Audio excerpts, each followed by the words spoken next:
بینەرانی عزیزی پێشنگ تیڤ ئێوەتان باش. خۆشحاڵە من بنار مستەفا بۆ چوارشەمەیەکتر دێمە وڵاتان بۆ پێشکەشکردنی پەخشی ڕاستەوخۆی بەرنامەکانی پێشنگ تیڤ. عزیزان بەرنامەکانی ئەمڕۆمان لە سێتەوەری سەرەکی پێک هاتووە. سەرەتا سەبارەت بە کەیسی شێروان شێروانی و سزای زیندانیکردنی بە 4 ساڵ بەرنامەمان دەبێت. پاشان راپۆرتێکی کوردەبینی سەبارەت بە خۆپیشاندانەکان و ناڕەزایەتی جەماوەری خەڵکی لە کفری و لە کۆتایی بەرنامەکانیش تەرخان دەکەین بە وەڵامی پرسیاری پێویستە چی بکرێت. کرێکاران و زەحمەتکێشانی کوردستان ئەمڕۆ دەتوانن چی ڕێگەیەک بگرنە بەر. ئێوەش دەتوانن وەکو هەموو جارێک بە پرسیار و سەرنج و تێبینیەکانتان بەشداری بکەن و بە پرسیارێک سەرنجێک تێبینیەک واتە بە کۆمنت ئەگەر بینووسن من ئاڕاستی میوانانی بەرنامەکەی دەکەم. لاگەڵمان من بۆ بەرنامەکانی ئەمڕۆمان.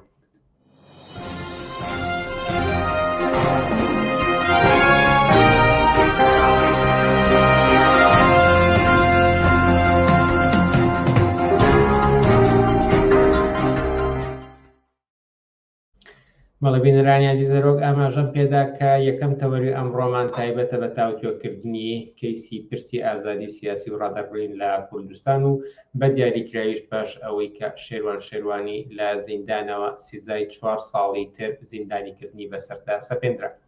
ئەم بابەتە تاوتوێ دەکەین لەگەڵ چالاکوانی کۆمۆنیست سەردار عەبدوڵڵا حەمە. سەردار عەبدوڵڵا ئێوارەت باش و سوپاس بۆ ئەم دەرفەتەی پێت داین. سپاس بۆ ئێوەش، سڵاو لە بینەرانی پێشنگ تیڤیش. ئەگەر ئاوردانەوەیەکی خێرا بکەین لە ماوەی ڕابردوودا چی ڕوویداوە بەرامبەر بە ئازادی ڕادەربڕین و ئازادی ڕۆژنامەگەری و ئازادی سیاسی بە شێوەیەکی گشتی. دوهەمینیان هەفتەی ڕابردوو شێروان شێروانی گوێڕایەوەی کە لە زینداندا بوو سزای 4 ساڵی تر زیندانیکردنی لەسەر بنەمای دوومادە بەسەردا سەپێنرا. ئەگەر ئەمە کورتکەینەوە لە چەند دێڕێکدا ئەتوانین چی ئاماژەیەک بدەین بە ئازادی سیاسی و دەربڕین لە ئێستای کوردستاندا؟ بەڵێ ئازادی بیر و ڕادەربڕین لە کوردستاندا ڕۆژ لە دوای ڕۆژ بەرتەسکرە بێتەوە. بەرتەسکبوونەوەی ئازادی بیر و ڕاژ دەگەڕێتەوە بۆ کەمبوونی ناڕەزایەتیەکان و بێدەنگبوونی کۆمەڵانی خەڵکی ئازادی خواست و کەمبوونەوەی ئەو ناڕەزایەتیانی کە پێشتر لە مەیداندا هەبوو، چونکە تا ناڕەزایەتی و بێدەنگی تا ناڕەزایەتی نەبێت و بێدەنگی باڵ بکێشێ بەسەر کۆمەلگادا دەسەڵاتی سەرکوتگەر هێرشی زیاتر دەکاتە سەر ئازادی بیرروڕا. یعنی یەکێک لەو نمونانەی کە ئەم ماوەیە کە ڕوویدا ئەمەی بادینان بوو. ئەم لە ماوەی کە پێشوودا نزیکەی 80 کەس لە چالاکوانانی بادینان بەهۆی دەربڕینی بیرروڕای خۆیانەوە، بەهۆی ئەوەی کە تەنها داوای قوت و موچەی خەڵکیانە کرد، بەهۆی ئەوەی کە ڕخنیان لە گەندەڵی و لە دزیەکان و مافیایەکانی دەسەڵات دەگرت، بەهۆی ئەمانەوە زیندانیکەن. ئەو فەزایی کە لە بادینان ڕوویدا بە بڕوای من یەک شتی بیرخستمەوە کە ساڵانی 90 کە ئێمە لە سلێمانی لە شای سلێمانی لە شارەکانی کوردستان لە ژێر حکمی سەدام حوسێن و بەعزدا هێرشکرایە سەرمان و نزیکەی 80 کەس لە ئێمەش ئەو کاتە لە کۆمونیستەکان براینە زیندانەکان لەبەر ئەوەی کە مخالفی سیاسی ئەو ڕژێمە بووین. ئێستاش ئەمەی کە لە بادینان ڕوئەدات نمونەیە کە هەر وەک ئەو نمونە سەرکوتگەریەی کە ئەو ساڵانە سەدام حوسێن ئیکرد لە بەرامبەر ناڕازی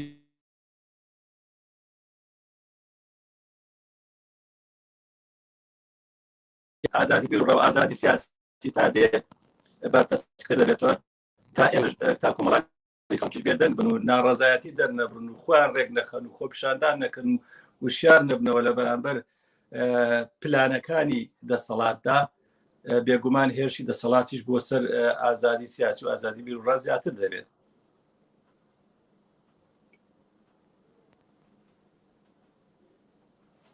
بەڵێ ببوورنەوە هەڵاکە لای منەوە بوو. ئەگەر لێرەدا تەماشا بکەین دەسەڵات دەیباتەوە بۆ پرسێکی یاسایی، بەڵام ئەوەی کە لە ئاستی کۆمەڵگەدا و ئاستی چالاکوانان و هەڵسوڕاوانی سیاسی و تەنانەت کۆمەڵگەی نێونەتەوەیش ئاماژە بۆ ئەفریقامە زیاتر کەیسێکی سیاسیە. سنووردارکردنەوەی ئازادی ڕادەربڕینە چەندێک ئەم بەهانەی دەسەڵات پەنابردن بۆ کەیسێکی یاسایی ئەکرێ لێرەدا جێی ئیعتیبار بێت؟ ئەمە کەسێکی سیاسیە بە بڕای من کەسێکی یاسایی نییە بە هیچ شێوەیە چکە ئەم کەسانی کە ئەم کاریان کردووە کارێکیان نەکردووە کە زیانی هەبێت بۆ کۆمەڵگا یعنی کاتێک شتێک ئەبێتە شتێکی یاسایی کە زیان لە کۆمەلگا بگەێن بۆ نمونە مەسەرە کوشتن دزیکردن تەقانەوە مەسەرە کاری لەو جۆرانە مەسەر کە ئەوانە بە تاوان بەرامبەر بە کۆمەلگا حسابەکەن ئەمانە هیچ کارێکی لەم جۆرانیان نەکردووە بۆیە کەسەکە کێسێکی سیاسیە من هەتا بڵێم ئەگەر کەسەکە بەسەر ئەوان ئێستا پێ یاساییە و سیاسی نیە و یاسا حکومەکە و دادگا حکومەکە ئەوانە زۆرشی تر هەیە کە دادگا دەبێت مەسەن لێپرسینەوەی لێ بکات و یاسا بەسەر یاسە پێدرێت بۆ نمونە مەسەرەن گەندەڵکاری لە کوردستاندا بە ڕێژەیەکی زۆر فراوان ڕۆژ بە ڕۆژ زیاتر دەبێت کوا گەندەڵکارێک گیرە کوا دزێک گیرە کوا لێپرسینەوەیەک لە هیچ کەسێکراکە ئەم کۆمەلگای ئەوە نقمی ئەم گێژاوی هەژاری و برسێتی و بێکاریە کردووە کوا یاسا لە بەرامبەر ئەمانەدا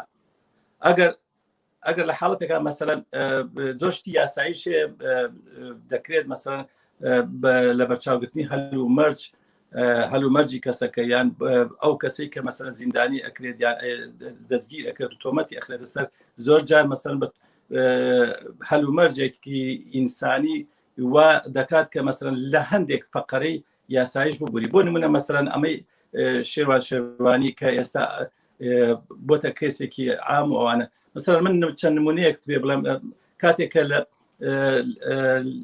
لەوانەیە هەمومان ئەو ڤیددیوانەمان بین بێت کە لە دادگای ئەمریکادا کەسێک لەسەر خەتی سوور ئەگیرە لە ترافیک لایتا بەڵام بەهۆی هەلومەرجێکی ئینسانیەوە بەهۆی ئەوە کەسێکی نەخۆشی بردووە بۆ نەخۆشخانە یا بۆ ئەوەی کە منداڵەکەی بگەێنێتە قوتابخانە دادگالی ئەبورێت حتا ئەگەر بەپێی یاساش سزادانی لەسەر بێت ئەمەی شێروان شێوانی نەگەشتێتە ئەو حاڵەتەش هەتا بۆیە کەیسەکە کێسێکی سیاسیە وەوتم ئەو هەتا یەکێک لە براکانی کە ئەمڕۆ بڵین لە میدیا باسی کردو ئەوەیە کە ئەڵێن کەیسەکە بە تاواتی بۆتە کێسێکی سیاسی تەنانەت نیو سعات ئەتوانن بەسەرەن ئەوە ببینن شێروان شێروانی ببینن یا قسەی لەگەڵا بکەن بەوەی کە چاودێریێکی زۆری لەسرە و نابێت قسەی ئەملا ئەولا بکات زیاتر لە شتی شخصی زیاتر ئەمە مەسەرەن ئەوەی بیرخستمەوە کە کاتێککە منیش زیندان بووم لە ئەمنە سوورەکەی سلێمانی بە چاودێریەوە مواجهیان پێ کردم لەگەڵ دایکم ئەو کاتە یعنی لەسەر وەستا بوون تا بزانم من چی ئەڵێ مشیناڵم بۆیە هیچ جیاوازیەک نییە لە نێوان ئەو حاڵەتانی کە مەسەر بەسەر زیندانەکان لە سەردەمی بەعزدا بەسەر زیندانەکاندا هاتووە لەگەڵ ئەو حاڵەتی کە ئێستا بەسەر ئەم زیندانیانەی بادیناندا هاتووە بە تایبەتی ئەوەی شێروان شێروانی کەیسەکە کێسێکی سیاسیە بێتەوە بە تەواوەتی وە ترسی دەسەڵاتە لەوەی کە بزوتنەوەیەکی ناڕزایەتی لە ناو بادیناندا کە سەرچاوی بڵێن کە بڵێن زەمینە و هینی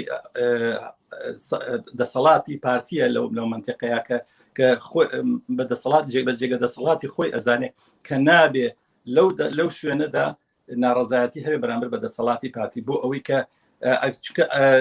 تەنها شوێنێکی بەدەستەوە ماوە کە بتوانێت دەسەڵاتەکەی خۆی بسەپێنێت و بتوانێت گەندەڵیەکانی و دزیەکانی و سەرقوتیەکانی درێژە پێ بدات ئەو منتیقەی بادینان وەگەر ئێستا هاتنە مەیدانی هەشتا بڵین دەستگیرکردنی هەشتا کەس لەوێ هۆکەی ئەوەیە کە دەزانێت لە بادینان ناڕزایەتێکی بەرین دروست بووە لە بەرامبەر دەسەڵاتی پارتیا کە ئەمە مەترسیە بۆ سەر دەسەڵاتەکە بۆیە کەیسەکە کەیسێکی سیاسیە کەیسێکی قانونی و یاسایی نیە بە هیچ جۆرێک بەڵام مەترسی ڕۆژنامەنووسێکی وەک شێروان شێروانی و کەسانێکی ترکە ڕۆژنامەنووسن واتە بابەت دەنووسن و بڵاو دەکەنەوە دەتوانن چی مەترسیەک بۆ دەسەڵاتێک پێک بهێنن کە هێزی چەکداری هەیە و دەسەڵاتی هەیە و سەرۆکسامانی کۆمەڵگە هەتاوەکو دوایی دەسەڵات خۆشی ئەزانێت کە هێزی چەکدار و سەرۆت و سامان هیچ گرنگ نییە لە بەرامبەر هێزی ڕاپەڕیوی خەڵکدا ئەگەر هێزی خەڵک یەکگرتوو بێت بەبێت چەکیش و بەبێ دەتوانێت ئەو دەسەڵاتە لە کەنار بخات. یعنی زۆر نمونەمان بینیوە کە لە بەهاری عەرەبیە خەڵک بەبێت چەک هاتن خۆپیشاندان ناڕزایەتیان کرد و ڕاپەڕین و شۆڕشیان ئەنجامدا و دەسەڵاتەکانی وەکو حوسنی موبارەک و تونس و ئەوانیان هەموو مەسەلەن لە دەسەڵات خست. یعنی ئەو هینە دەسەڵات دەرکی پێ ئەکات، دەسەڵات دەرکی پێ ئەکات ئەگەر بێت و شیروان شێروانی و ئەوانی کە لە بادینان گیران زیاتر بچنە ناو خەڵکەوە زیاتر چالاکیەکانیان زیاتر بێت، دەزانێت دەبێتە هۆی ئەوەی کە لەو منتیقەیان نفوسی پارتی نامێنێت و دەسەڵات دەکەوێتە حاڵەتێکی مەترسیە و کە لەوانەیە هینی بخات لە دەسەڵاتی بات. چونکە ئێستا لە کوردستانە دوو زۆن هەیە، زۆنی زەرد و زۆنی سەوز، زۆنی یەکێتی و زۆنی پارتی. لە زۆنی سەوزە هەرچێک بێت گرفتێک بۆ پارتی دروست ناکات، گرفتێک بۆ پارتی دروست ناکات، بۆ یەکێتی دروستەکە. هەرچێک لە زۆنی زەردی شابێت گرفت بۆ پارتی دروستەکات. بۆیە پارتی ئەو شتانە دەزانێت کە بەبێ ئەوەی کە مەسەلەن خەڵک چەکی هەبێت و بەبێ ئەوەی کە خەڵک بڵین تونند و تیژیش ئەنجامدات دەتوانێت کە ئەو دەسەڵاتە لە کەنار بخات. بۆیە هێز مهم نییە، پارە و سەوەت و ئەوانە مهم نییە. زۆرێک لە وێنانش وەکو پێشتر ئیشارە پێ لە بەهاری عەرەبیە زۆر دەسەڵاتیان هەبوو، زۆر هێزیان هەبوو. دەسەڵات شای ئێران مەسەلەن بە نمونە بڵین گەورەترین دەسەڵاتی هەبوو، سەروەت و سامانێکی زۆری هەبوو. ئەمریکای لە پشت بوو کە گەورەترین هێزی دنیاە، بەڵام جەماوەری ئێران بە شۆڕش و ڕاپەڕین لە کەناریان خست. ئەمە مەسەلەن دەسەڵاتداران دەرک بەمە ئەکەن، هەر ئێمە نین کە ئەوە ئەزانین، دەسەڵاتدارانیش ئەوە ئەزانن، دەسەڵاتدارانی پارتی یەکێتی هەر دەسەڵاتدارێکە زاڵم و زۆردار و سەرکوتگەر بێ. لەم بینەدا کۆمەڵێک پرسیار و تێبینی بینەران بێنمە سەر شاشەکە و ئاراستی ئێوە بکەم. یەکێک لەو سەرنجانە ئاماژە بەوەیە کە پارتی و بنەماڵەی بەرزانی سیناریۆی زۆریان ڕەخساندووە، بەشەر نازانێت متابعی کامێک لەم فیلم و سیناریۆیانە بکات. سەرنجێکی تر ئاماژە بەوە دەکات کە لە سای دەسەڵاتی ناسیۆنالیستی و دروشمی دیموکراتیدا ئازادی ڕادەربرین بوونی نابێت و بەڵکو زۆر جاریش تونند و تیژی بەرامبەر تاکەکانی کۆمەڵگا دەکەوێتەوە. کاتێک کە لە کۆمەڵگەیەکدا ژن کوشتن هەبێ، گەندەڵی هەبێت، دەیان دیاردەی نابەجێی تر ئەنجام بدرێت، ئەوە ئازادی ڕادەربوونیش بوونی نابێت. و هەردە ئیدامەی ئەم جۆرە سەرنجا پرسیارێکی تر هەیە، ئایا پێتان وایە لە سای دەسەڵاتی ئەحزابی میلیشیایی ئازادی ڕادەربرین وجودی هەبێت؟ ئەگەر ئەو سەرنج و پرسیارەی کۆتایش کە تیایدا دەکرێت کۆ بێتەوە، وەڵامی ئەو سێ بینەرە بێنەوە. سوپاسگوزارم. بنالگیان لەوەی یەکەم تێ نەگەیشتم. ئەوە یەکەم ئاماژە بوو بەوەی کە دەسەڵاتداران سیناریۆیان زۆرە. بەڵێ بەڵێ بەڵێ واقعاً لەوەتی هەیە مەسەن ئەم دەسەڵاتە سیناریۆی دروست کردو بۆ ئەوەی کە تۆمەت بخاتە پاڵ کەسانێک کە سیاسین و مخالفی سیاسین دەیانەوێت کە مەسەرەن لە بەرامبەر ئەو دەسەڵاتە ڕاستیەکان بڵێن و گەندەڵیەکان پیشانی خەڵک بن. هەمیشە مەسەرەن ئەو تۆمەت و سیناریان تۆمەتیان بۆ کەسانە دروست کردووە کە ئەم قسانە ئەکەن، ئەم ئەنووسن یاخود ئاعترازەکەن یاخود ناڕزایەتی دەرەبڕن. بۆ نمونە مەسەرەن ئێمە سیناریۆ سەردەشت عوسمانمان بینی.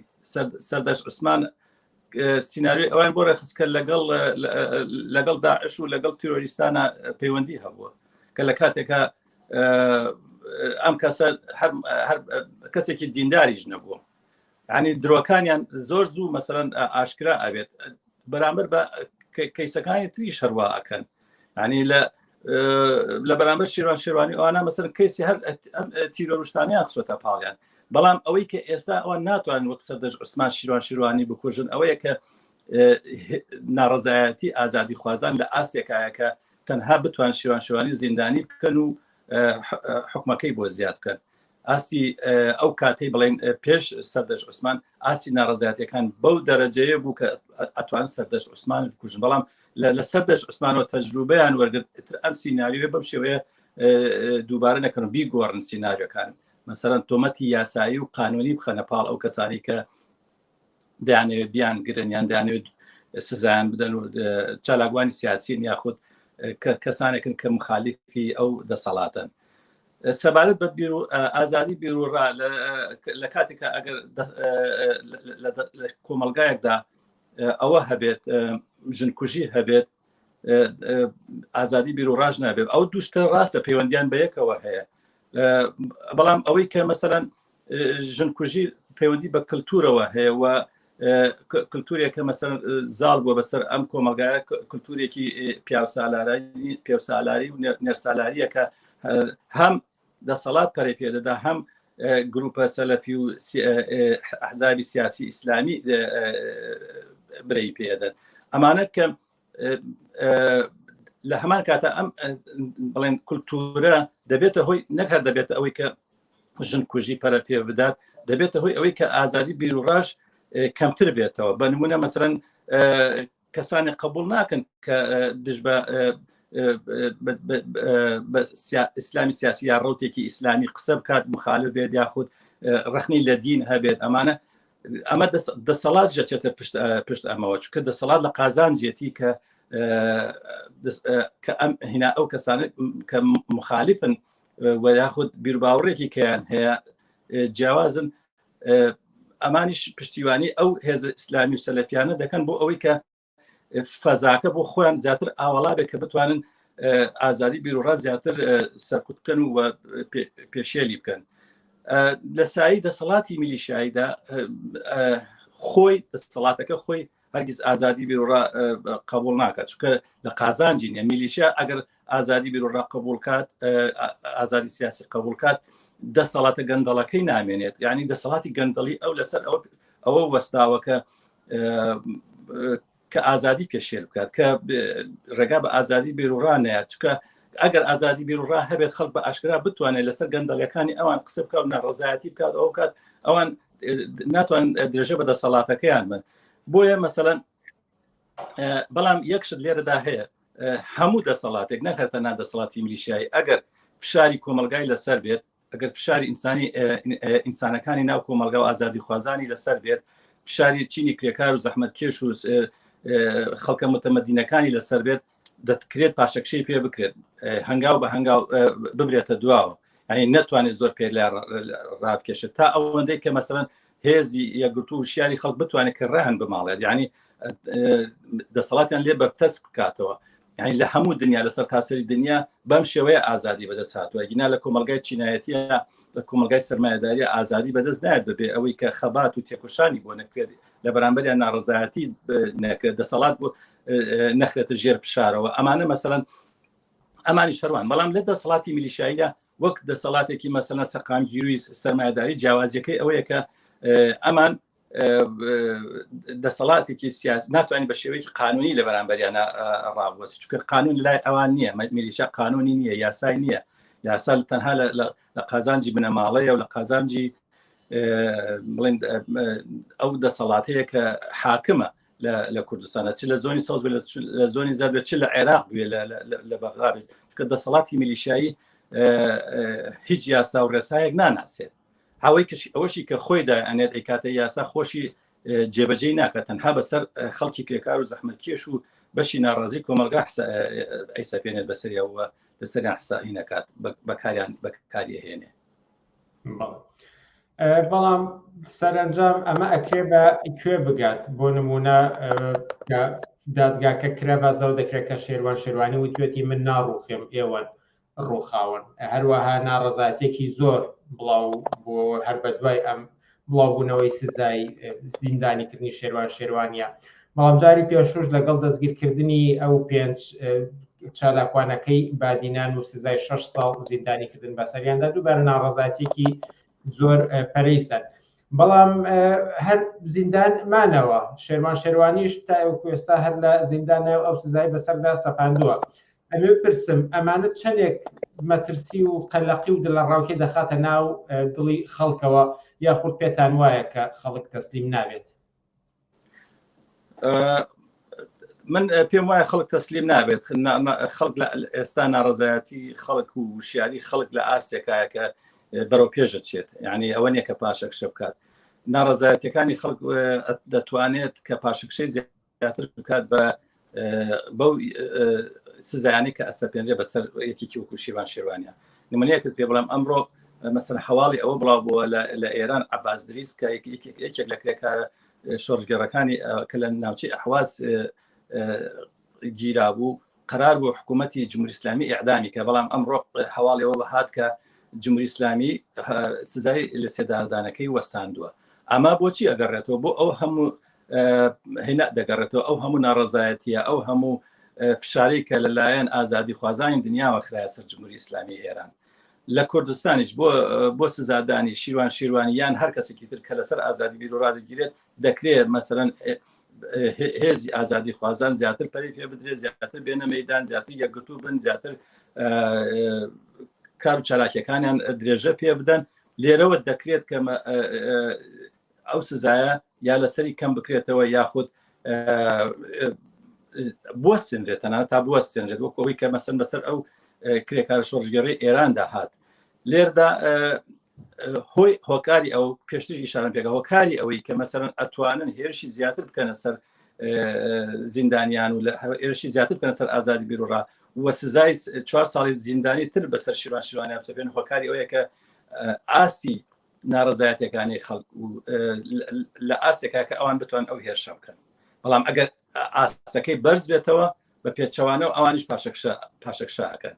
یعنی بۆیە مەسەڵەن ئەوەی هین شیروانیش ئێمە ناشکەین ڕێک لەوەوە یەکەم ئەزانێت کە ئیرادەی خەڵک ئەگەر بێتە مەیدان سەرکەوتن مسەوگەرە بەسەر دەسەڵاتی سەربودگەر و داپلۆسیێنەردا. ئەم گفتوگۆیە کۆکەینەوە لە دوو سەرنجی کۆتایی بینەراندا. یەکێکیان دەڵێت کە سەپاندنی ئازادی ڕادەربڕین تەنیا بە ناڕەزایەتی جەماوەر مسۆگەر دەبێت و دو پرسیاریش ئەوەی کە بۆ ئەوەی شێروانی ئازاد بێت پێویستە ئازادی خوازان چی بکەن لە دەرەوە و ناوەوەی کوردستان. ئەگەر پێشەوەی کە هین بە یەک سەرنجی تریش هاتۆ بخوێنەوە هەر ئێستا لە کاتی ئاراستەکردنی ئەوەدا دەڵێت خەڵکی دەزانن پارتی چی دەکات لە بەرامبەر خەڵکی ناڕازیدا کەچی بینیمان ڕۆژی دادگاییەکەی خەڵکان چەندە تووڕە بوون و زۆر بەزدەقی قسەیان بە مەسعود بارزانی و دەسەڵاتەکەی دەگوت. ئەوە شەرۆک و سەرنجێکی تر پێ خۆش بوو ئاماژە پێ بدەم. بەڵێ لە بەرامبەر ئەوەی کە ئازادی خوازان دەبێت چی بکەن.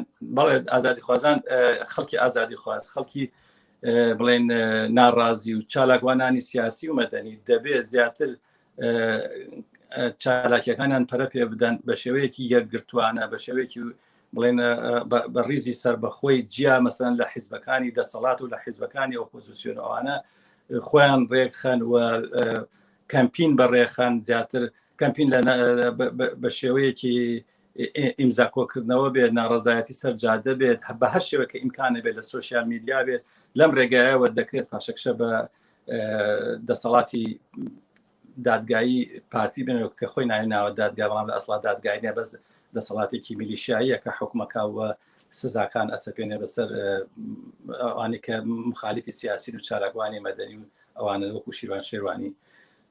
لە بەرامبەر ئەمە ئەبێ ڕاوەستینەوە بەڕاستی ئەبێ هەموو هێز ئازادی خوازەکان لە هەموو جێکی دنیا لە دەرەوەی وڵات لە ناوەوەی وڵات زیاتر بینینە مەیدان، وەکو وتم پێش تا ئێمە زیاتر بینە مەیدان و یەکگرتوانەتر و شیارانەتر بینە مەیدان ئەوان زیاتر پاشەکشاکان. یعنی ئەم دوو هینە پەیوەندیان بە یەکەوە هەیە تا ئێمە بێدەنگ بین، تا ئێمە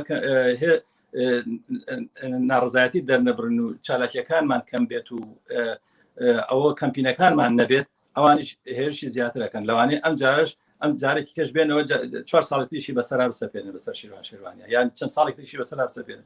بەڵام ئەگەر ئێمە لە مەیدانا بین لەوانەیە بتوانین کە ئەوە بوەستێنینی تر لانی کەم لەویا بیوەستێنین و ببێتە دەرسێک بۆ هەموو چالاکوانانی تریش. ینی زۆرمان بینی کە ئێمە لە پێشووتردا مەسەرەن ناڕەزایەتی دەربڕا کە وەختێک کەسێک یان چالاکوانێک ئەگەر ئەوەی کردە بێت لەبەر چالاکی خراپێتە زیندان و یاخود ئەشکەنجە و ئازاری درابێت پاشکرە بە دەسەڵات کراوە و دەسەڵات ئازادی کردەوە. پێشتر کە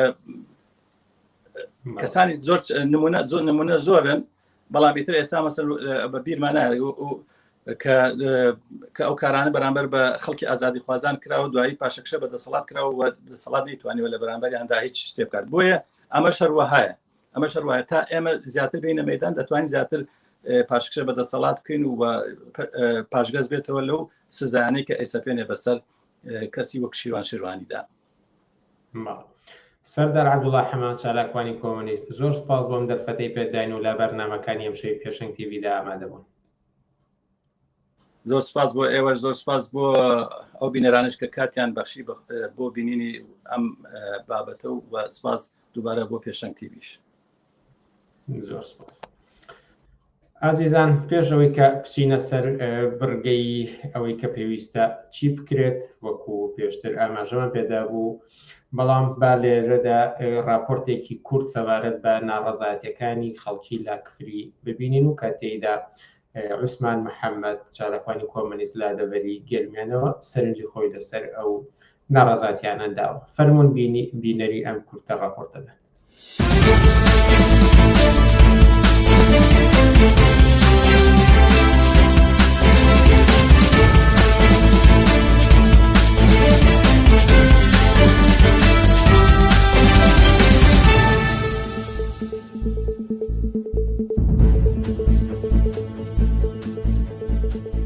ناڕەزایەتی و خۆپیشاندانەکانی جەماوەر لە کفری ئەمڕۆ پێی نایە 17مین ڕۆژی وتنینا بەڕووی دەسەڵاتدا.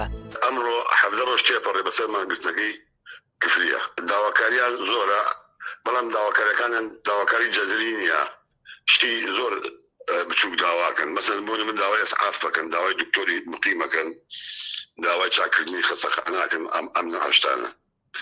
بەڵام کێشەی ئەسلی لە کفریە ئەوەیە کە زۆربەی لاوەکانیان بێکارن، زۆربەیان لە ناچاریە کفری بەجێ دێنن و ئەچن بۆ شار گەورەکان بۆ سلێمانی و کەرکووک و ئەمانە کارەکەن. هەتا ئێستاش ئەوەی کە دەسەڵاتداران جوایان بنێنەوە هیچ جوایەکی ئەوە ڕیشەی نییە. دووسێ ئەسعافیان بۆیان ناردووە، کۆمەڵێ کەرپەلی وەرزشیان بۆیان ناردووە، داواکاری ئەستەکانیان جێبەجێ ناکەن، ئەوانیش بەردەوامن. ئەوەی کە نەقسی ئەم بەردەوامی هەیە، من لە مەقالەیەکە بڵاوم کردێتەوە لە هیچ شوێنێکە ناتوانێت مانگرتنێک بە تەنیا خۆی سەر بگرێت، چونکە ڕژێم گوێی پێ نادا، حەزەکە دەمانگتری ئەوان بخۆیان دەو شارع بن. بەڵام کە ئەسڵ ئەوەیە کە چۆن ئەتوانیە ئەم مانگرتنانە پەیوەست بێ بە گشت مانگرتەکانەوە، یعنی چۆن ئەتوانیە ئەم مانگرتنانە لە شار و شارچەکانی کوردستانە لە درێژەی هەبووە لە ماوەی 30 ساڵە، بەڵام هیچ یەکێک لەمانە نەیتوانیوە ئەنجامێکی دروست بەدەستەوە بدات، لەبەر ئەوەی ڕژێم گوێ پێداوە ئەوانش هەتوانێنە چەندێک ماوەیەکی کەم بەرگە بگرن و دواتر کپەوە بوونە. ئەسڵی مەوزوع ئەوەیە کە چۆن ئەتوانێت ئەم هەموو ناڕەزایەتیی خەڵک کە ئێستا دەستەتان 99 خەڵک ناڕازیە، چۆن ئەتوانێت ئەمە جێبەجێ بکرێت؟ ئەبێ ڕێکخراوێکی جەماوەری سەراسەری پیادەی ئەم مەسەلەیە بکە. ئەمە نەبێت هیچ مانگرتنێک ناگاتە ئەنجامی خۆی.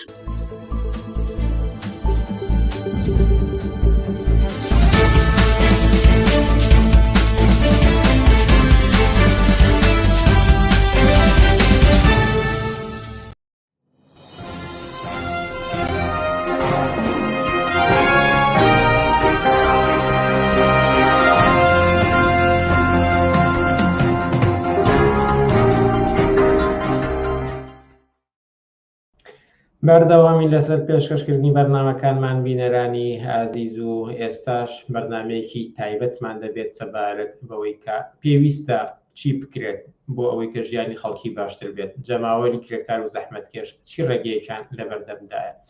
ئەم بابەتە تاوتوێ دەکەین لەگەڵ خەسرە وسایە، سەرۆکی مەکتەبی سیاسی حیزبی کۆمونیستی کرێکاری کوردستان. خەسرە وسایە، ئێوارەت باش و سوپاس کە جارێکی تریش لەگەڵمانایت لە بەرنامەکانی پێشەنگ تیڤیدا. ئێوارەی خۆشتان باش و سپاس بۆ ئەم دەرفەتە.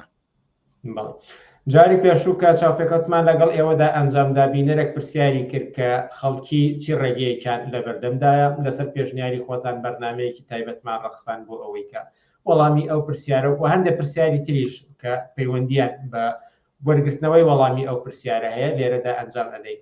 پێشەوەی کە بچینە سەرەوەی کە خەڵکی چی ڕێگەیەکیان لەبەردەمدایە، پێم خۆشە تاوتوی ئەو ڕێگە چارانەی تر بکەین کە خراونەتە بەردەم خەڵکیەوە، ئەوەی کە دەسەڵات و ئۆپۆزیسیۆنی پەرلەمانی گرتووانەتە بەر. بۆ نمونە ڕێگەی بەغداد، گەڕانەوەی حکوومەتی مەرکەزی بۆ کوردستان و یاخوددانی پێگەیەکی زیاتر بەوان، یان ئەوە تا حیزبەکانی کوردی یەکدەست بن و پێکەوە بتوانن هاوهەنگی یەک زیاتر لەگەڵ یەکتریا بکەن و ئەگەر ناکۆکیەکانیان کەمتر بکەنەوە ئەوە ڕێگەیەکە بۆ ئەوەی کە ژیانی گوزەرانی خەڵکی باشتر بێت.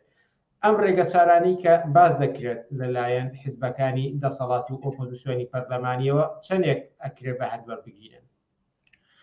بە بڕای من هیچێک لەو ڕێگایانە چ ئەوانەی کە ئەحزابی ئێستای نێو دەسەڵات چ ئەوانەی لە دەرەوەی دەسەڵاتن ناتوانێت کێشە و مشکلە سیاسی و اقتصادی و قانونی و کۆمەڵایەتیەکانی خەڵکی کوردستان چارەسەرکە. وەرن بە لە پێشەوە پێکەوە باسیەوە بکەین کە کێشەی خەڵکی کوردستان چییە؟ تا بزانین ڕێگا چارەکەشی باسی بکەین. ئەویش خەڵکی کوردستان ئێستا کێشەی نانی هەیە، مەعیشەتی هەیە، کاری هەیە، موچەی هەیە، کێشەی ئازادیەکانی هەیە، کێشەی کۆمەڵی قوانینی کۆنەپەرستی هەیە کە لە دژی ژنە دەسەڵات شریعەتی ئیسلامی تێکەڵاو بە یاساکان کردووە، کێشەی سیستەمێکمان هەیە کە میلیشیاییە و ئەحزابی چەکدار لە ژێر ناوی دیموکراسی و فرەحیزبیە ڕایگرتووە. کوردستان دابەش بووە بەسەر دەسەڵاتی دوو حیزبی ناوچەییەوە. کێشەی خەڵکی کوردستان فیدرالیزمێکی قەومیە کە لەسەر و ئیرادەی خەڵکی کوردستانەوە بە زۆر لکێنراوە بە بەغاوە.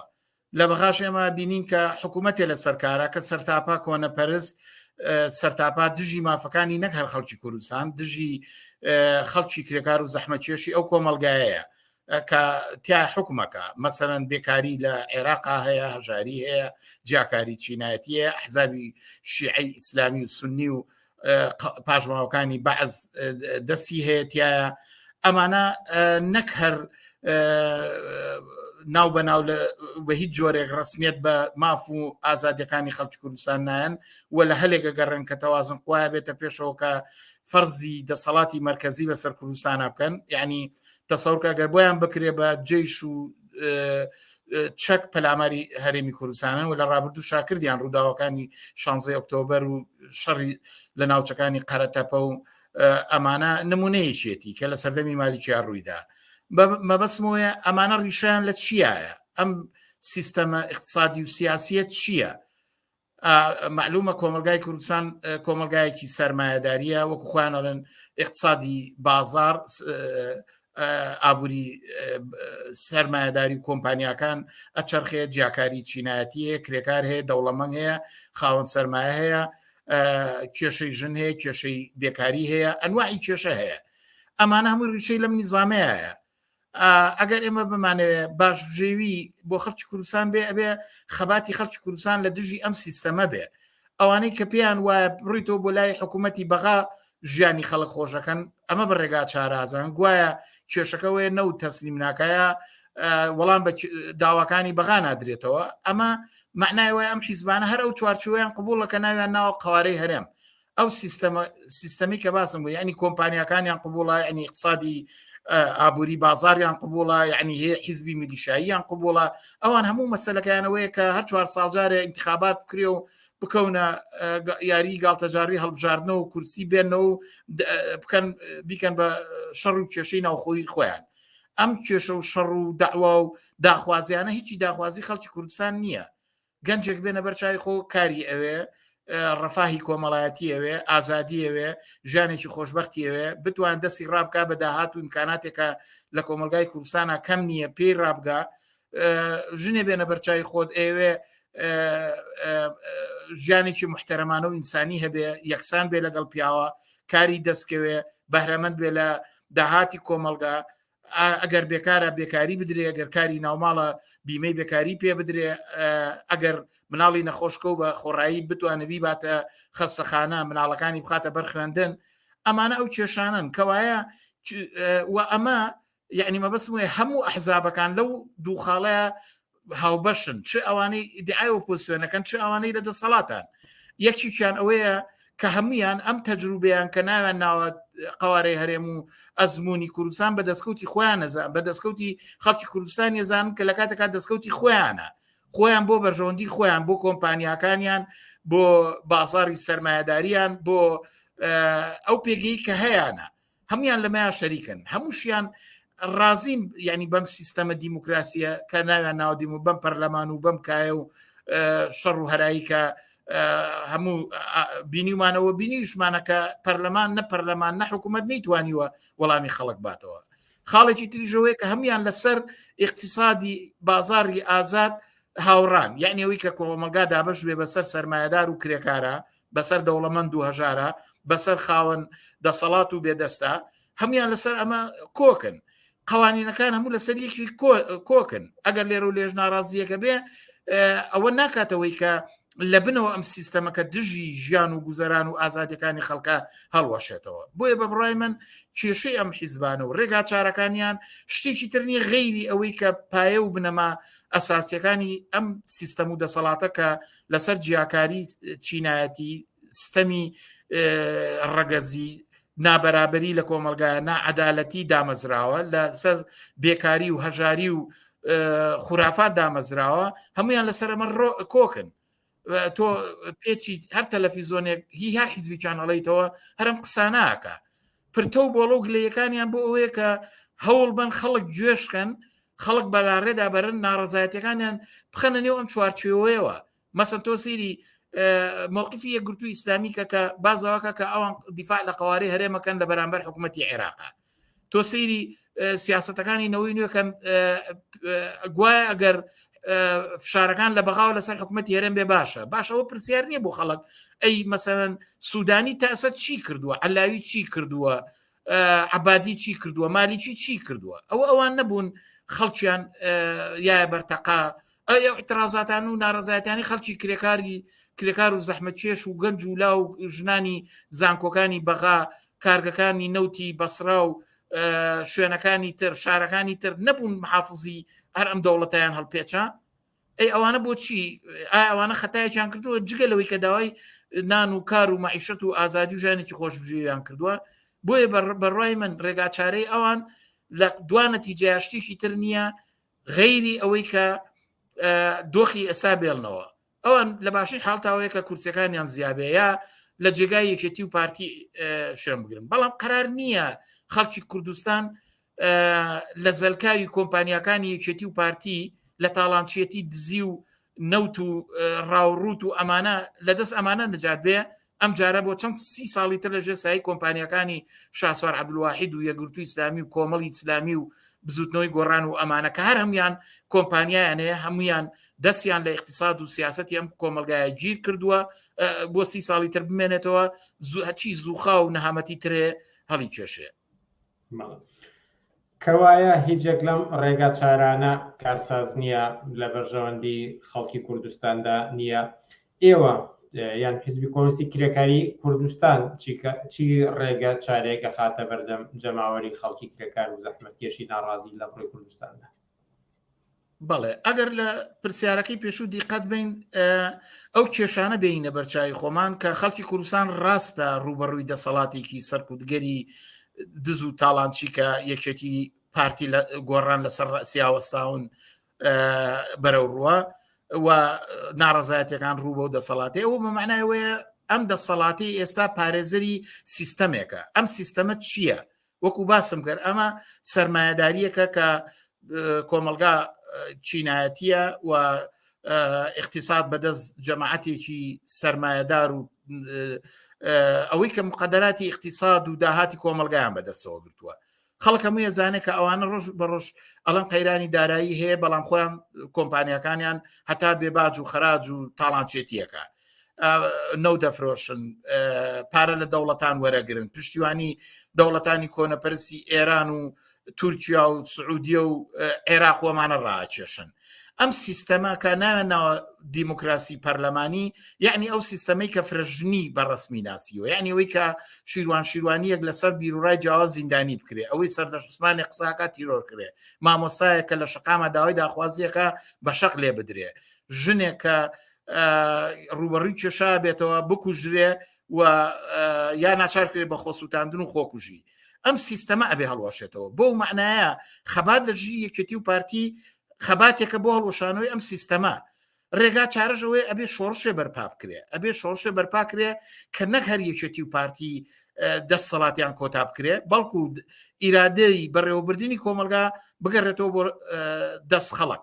یعنی خەڵک نوێنەرانی خەڵکی کرێکار و زەحمەتکێش سیستەمی شوراکان ئەنجومەنەکان یەکێتی و ڕێکخراوە جەماوەریەکان ئەمانە بە ڕێگایەکی ئازادانە دەسەڵاتێک دامەزرێنێ کە خەڵک خۆی هەمتیایە قانوندانەر بێ و هەمتیایە بەڕێوەبەر بێ و هیچ ئیمتیازێ بۆ پێرسونەڵ و کارمەندەکانی حکوومەت بۆ وەزیر و وەزارەتخانەکان زیاتر نەبێت لە کرێکاریی کارمەند و ئەو داهاتەی کە هەیە لەسەر بنەمای دابینکردنی پێداویستی ڕۆژانەی خەڵک کە ژیانێکی مڕەفە و شایستە و مۆدێرنی ئینسانی پێگەێنێ دابین بکە قانون و یاسا لە کۆمەلگایە ئەبێ مافی هاوڵاتیانی یەکسان بۆ هەمویان بەڕسمی بناسیێنێ ئەمنیەت و سەلامەتی ئەبێ لەلایەن نوێنەرانی خەڵک خۆیانەوە لەلایەن هێزی ڕێکخراوی جەماوەری فێرکرا و ڕاهێنراو بە بنەما ئینسانیەکان و بە پاراستنی ئازادی و خۆشگوزەرانی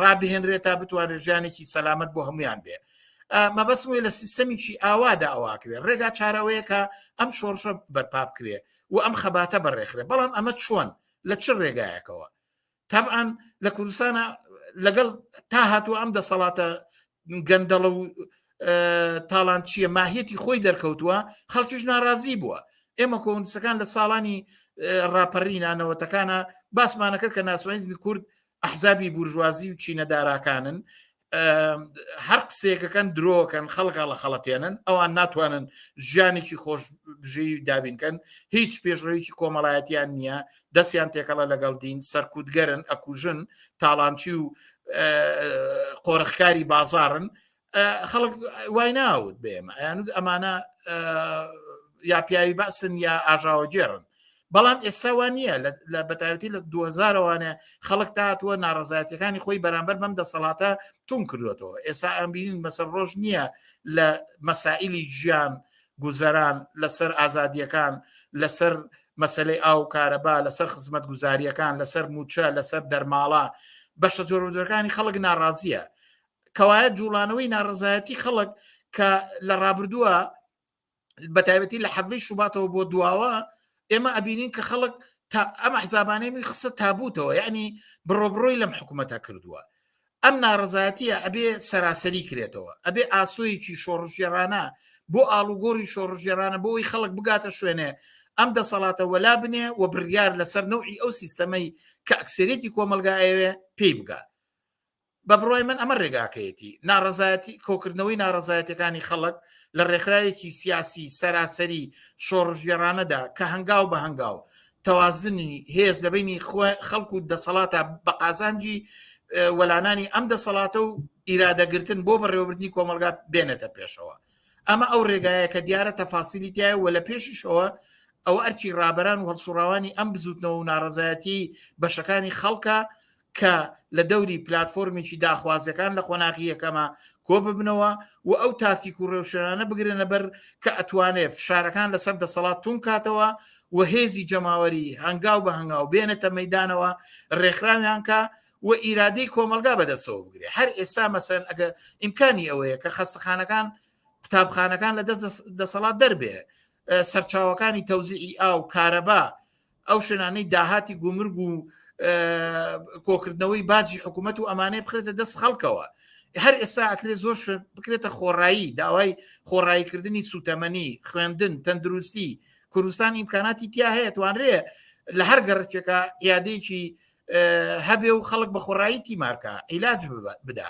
ئەتوانرێ هەزاران و سەدان قوتابخانەی زیاب بکرێتەوەانێ بە خۆڕایی خەڵک مناڵەکانی بنێتە بەرخوێندن ئەکرێ و ئەتوانرێ نرخی نان و ئارد و هاتوچۆ هەرزان کرێ تۆ مەسەتوانرێ حتا نەوت لە دەستی ئەم حکوومەتە دەرکێشرێ نوێرانی خەڵک خۆی لە بازارکردنی لە تەوزیعی داهاتەکە دەور بجێڕێ بەڵام ئەمە هەمووی ڕەتی بۆ هەیە کە ڕابەرانی ئێعترازەکان دەستخەنە ناو دەستیەکەوە بتوانن ئەم ناڕەزایەتیانە یەک سەرە و یەک سەراسەریکەنەوە لە دەوری داخوازی سەرەتایی وردە وردە بردنە پێشەوەی بەرزکردنەوەی سەدحی داخوازیەکان تا ئەو ئاستەی توانای ئەوە بێ ڕۆژێک لە هاتنە مەیدانێکی سەراسەریە بتوانێت ئەم دەسەڵاتەیەک لاکاتەوە و هاوکاتیش پێ بە پێ ئەوەی کە خەڵک دێتە مەیدانەوە گەڕەکەکان کارگەکان شارەوانیەکان بەڕێوەبەرەتەکان بەدەسەوە بگرێت بە بڕای من ئەمە ڕێگاکەیەتی لەسەرەوە هەڵبەت پێویستم بە ڕوونکردنەوەی زیاتر دەبێت بەڵام لەبەرەوەی کە پرسیار و سەرنج و تێبینی لەلایەن بینەران و هاتوون پێم خۆشە دەبینە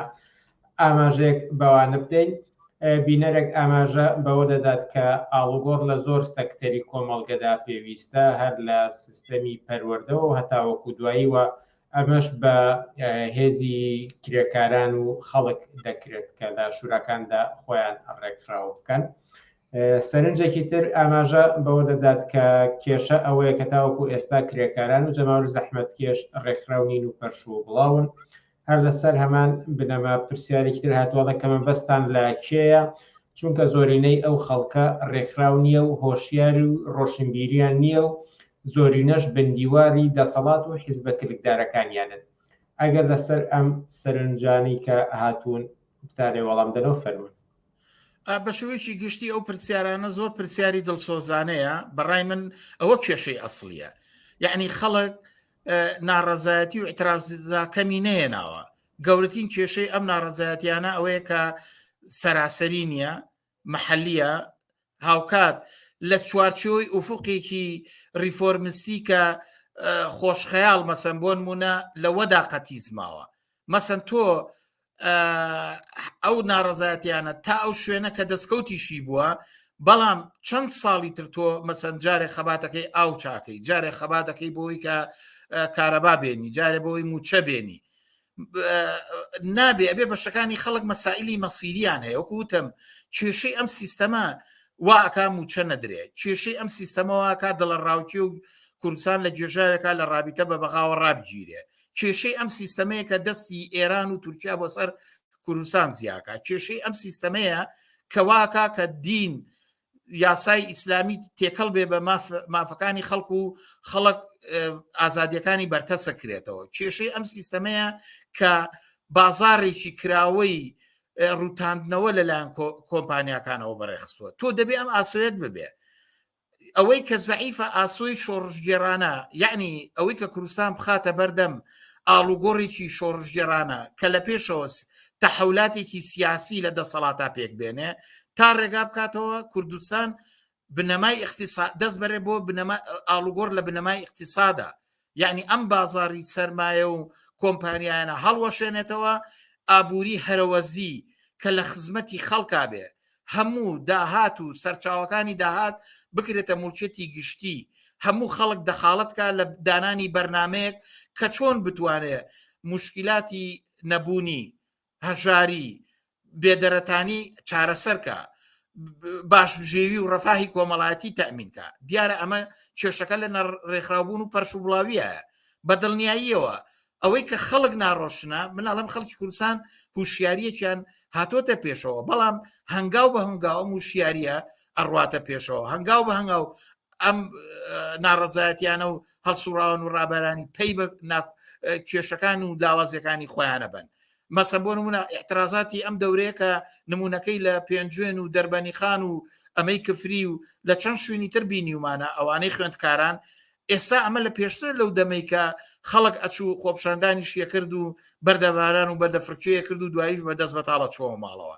ئەمە دەرەجەیەکە لە هوشیاری، بەڵام هێشتا ماوێتی، هێشتا ئەبێ بە خەمی ئەوە بین کە چۆن بتوانین خاڵە هاوبەشەکانی خەڵکی کفری لەگەڵ کەلار، خەڵکی کەلار لەگەڵ سلێمانی لەگەڵ کۆیە و دوهۆ، قەزەی شیروانی سەردەشت و سۆرانی مامە هەمە و کاوەگەرمیانی چۆن لەگەڵ کرێکارانی ژینگە پارێزێگە لە پێچین، چۆن قەزەی دکتۆرانی کارمەندانی خۆبەخشی نەخۆشخانەکان لەگەڵ کێشەی ڕۆژنامەگەری لێگەڵە پێچین، چۆن کێشەی ژنان، ئەو نابەرابەری کە لە کۆمەلگایە لە دژی ژنان نەکرێ، ئەو تاوانانەی دەرحەق بە مناڵان نەکرێ، بە گەنجان نەکرێ، بە قەزەی بێکاریان چۆن ئەتوانین ئەمانە چارەسەرکەین. ئەمە ڕەهبەرێکی سەراسەریەوێ.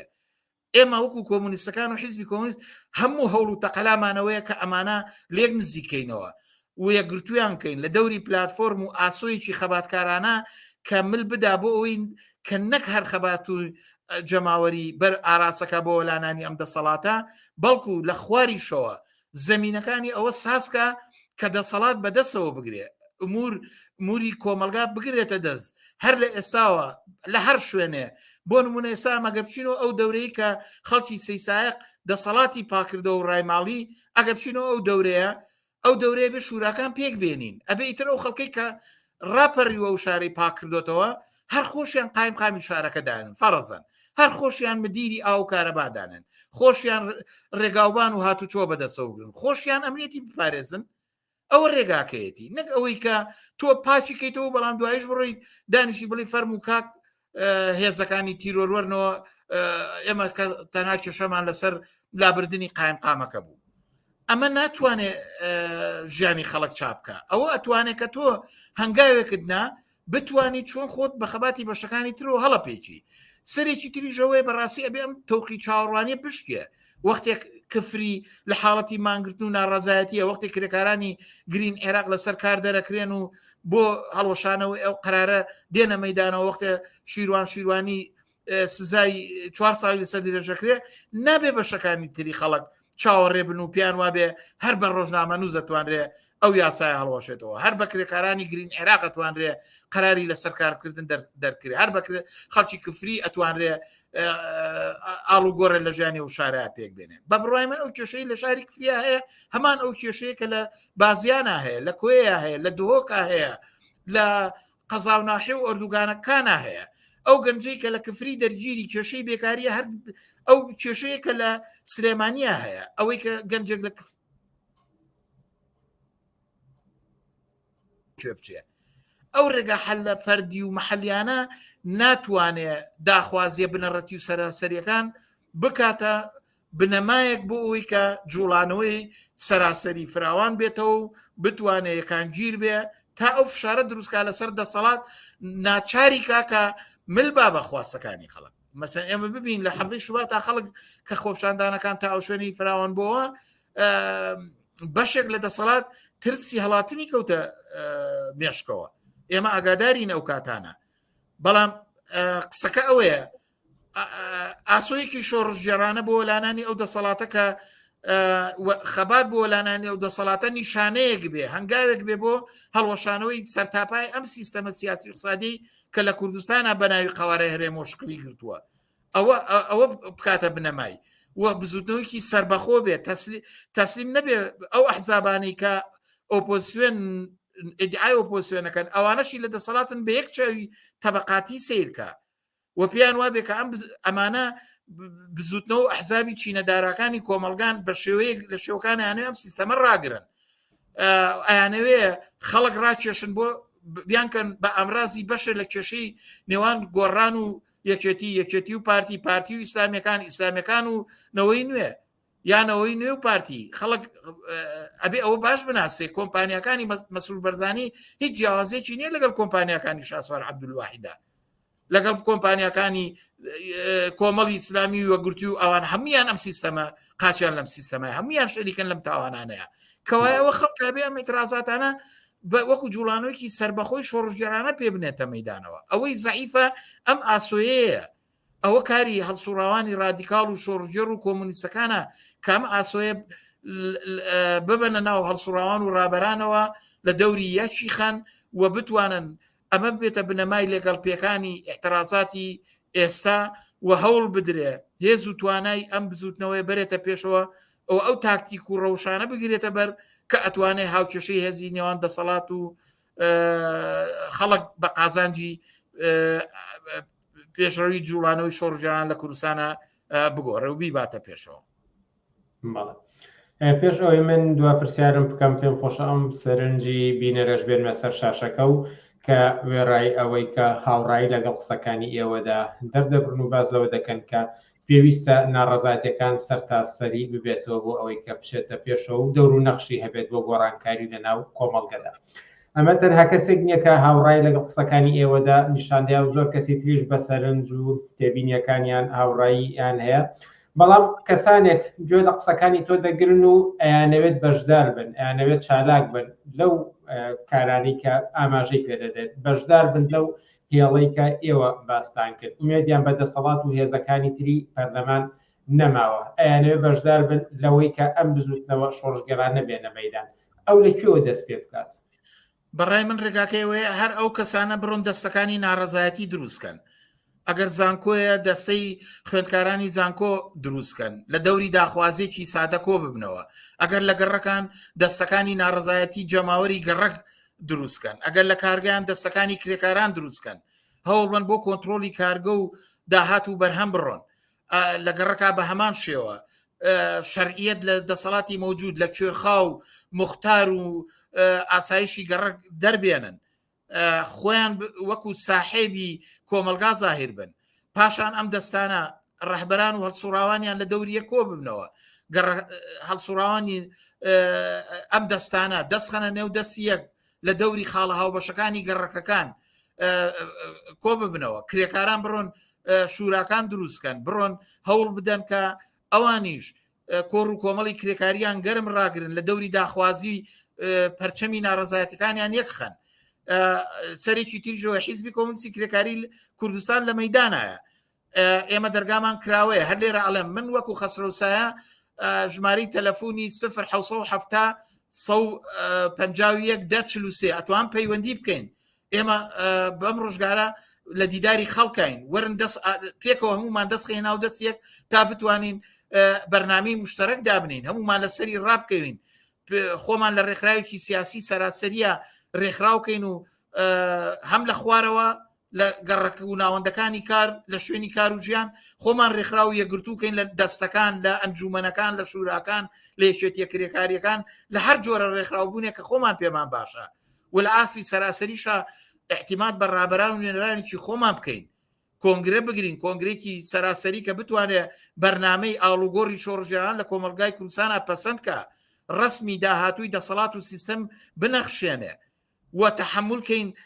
ڕێگای خەبات بۆ وەلانانی ئەم دەسەڵاتە و کۆتایی بەم سیستەمە زاڵمانێ دیاریکەین و هەمومان بە پێی ئەرچێکە لە ئەسۆمانە بیبینە پێشەوە، ئەوانە توانن ئەو گەنجی کە چاوەڕێیەکە هەر ئێستا توانێت لە دەستەکانە خۆی ڕێکخراوکە، ئەتوانێت پەیوەندی لەگەڵ ئێمە بگرێ و ببێتە هەر کەسێک ببێتە هۆکاری یەگرتوکردن و یەخستنی ریزەکانی خەڵک چ لە ئاسی سەرەوە چ لە ئاسی خوارەوەیە. خەسرەوسایە سەرۆکی مەکتەبی سیاسی حیزبی کۆمونستی کرێکاری کوردستان، زۆر سپاس بۆ ئەم دەرفەتەی پێداین و توانیمان بە تێر و تەسەلی سەبارەت بە وەڵامی پرسیاری پێویستە چی بکرێت بدەینەوە. سپاس بۆ ئێوە و سپاس بۆ هەموو بەشدارانەی کە بە تێبینی و گفتوگۆکانیان قسە و باسەکانی ئێمەیان دەوڵەمەند کرد. زۆر سپاس دووبارە ماندوو نەبن. زۆر سپاس. منیش لەلایەن خۆمەوە زۆر سپاسم بۆ بینەران و بۆ بەشداری چالاکانتان لەم گفتوگۆ و تەوەرەکانی ئەمڕۆماندا. بەداخەوە هەندێک سەرنج و تێبینی تر هاتبوو، بەڵام کاتی بەرنامەکانمان تەواو بوو نەمانتوانی هەمویان داوتێ بکەین. بە دڵنیایەوە لە دەرفەتی تردا وەک چۆن بەڵێنماندا بوو کە ئەو پرسیاری بینەرە بەرنامی تایبەتی لەسەر ئەنجام بدەین بە پێی پێویست تەواوی ئەو سەرنج و تێبینی و پرسیارانی تریشکە هاتووە لە بەرنامەکانی داهاتووتردا بە شێوەیەک لە شێوەکان داوتیان دەکەین. بینەرانی عزیز، هەر لێرەدا دێینە کۆتایی بەرنامەکانی ئەم هەفتەیەمان تا هەفتەی ئایندە. کاتێکی خۆش بۆ هەموو لایەک و هەر شاد و سەرکەوتوو.